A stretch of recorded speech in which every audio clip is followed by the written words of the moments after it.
बोलिए भक्त वत्सल भगवान की जय। तो रामायण हमें जीना सिखलाती है और भागवत मरना, क्योंकि जड़ भरत बेचारे भरत जी तपस्या करते थे, हिरण्य मुनि की आसक्ति हो गई तो यम यम वापी स्मरण भावम त्यजत्यन्ते कलेवरम तम तमेवैति कौन्तेय सदा तद्भाव भाविता अंत काले च यो माम स्मरण मुक्त्वा कलेवरम। भगवान कहते हैं कि जो व्यक्ति मरते समय जिन जिन वस्तुओं का स्मरण करता है उसी योनि में जाता है। अब महाराज गांव में जाकर देखो तो बूढ़े लोग, हमारे गांव में ऐसा हुआ है, बूढ़े बेचारे खटिया पर गिरे हैं, 3 दिन से पानी लोग सब दे दिए, नाती पोता सब लोग दे दिए कि बुढ़वा मर जाएगा, इसको जल पानी पिला दो भैया, लेकिन 3 दिन से मरते नहीं थे, टुकुर टुकुर देख रहे थे। तो भाई किसी ने कहा कि भाई अब किसको खोज रहे हैं, सब लोग तो आ गए, पता चला कि एक नाती रहता है फुआ के यहाँ, भैया हो सकता है उसके लिए बुला रुके होंगे, बुलाओ बुलाओ जगह नतिया के बुलाओ। और सही में नतिया आया और जल पानी दिया उनके मुख में, उसी समय राम नाम। उनकी आसक्ति अपने नाती में पड़ा था।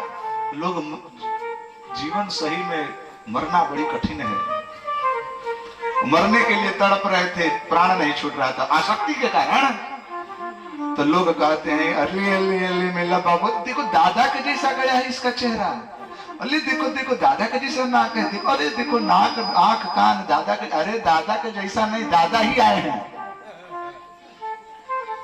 क्योंकि जब मरे थे तो उसी की आसक्ति किए थे, लटक के चले आए।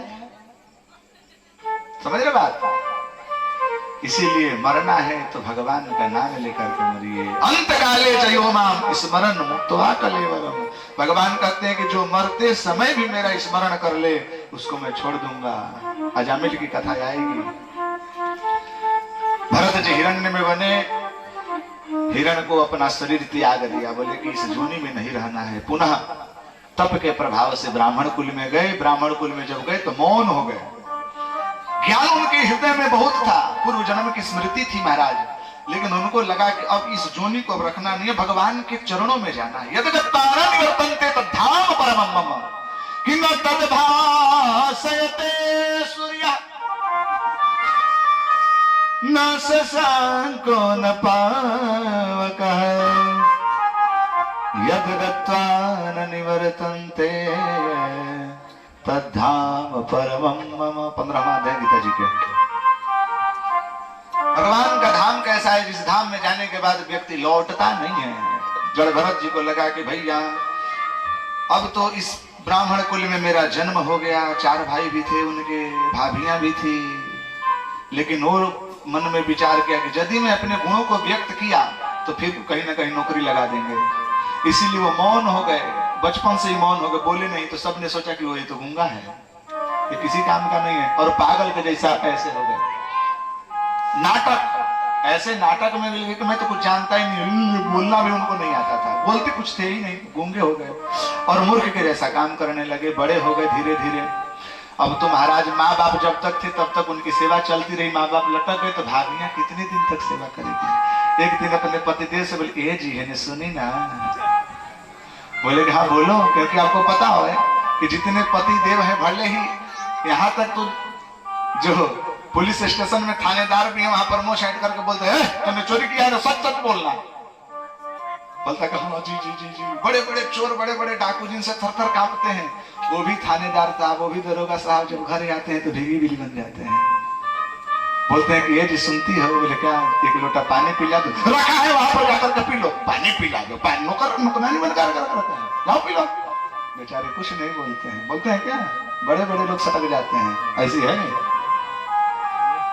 उनके भाभियां बोली अपने पतियों से कि ये जी सुनता नहीं, बोले का, बोले कि देखी ना है खाली बैठ बैठ के खा रहे हैं, कमा नहीं रहे हैं, देखिए स्वार्थ हित रहा नहीं चेतु, बार बार कहे आपन हेतु, स्वार्थ लागी करही सब कि सुर नर मुनि जन के यही रीति, स्वार्थ लागी करही सब प्रीति।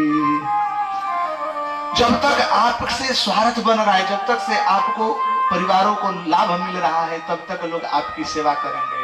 परिवार लाभ जब मिलना बंद, परिवार की आसक्ति, परिवार का प्रेम खत्म।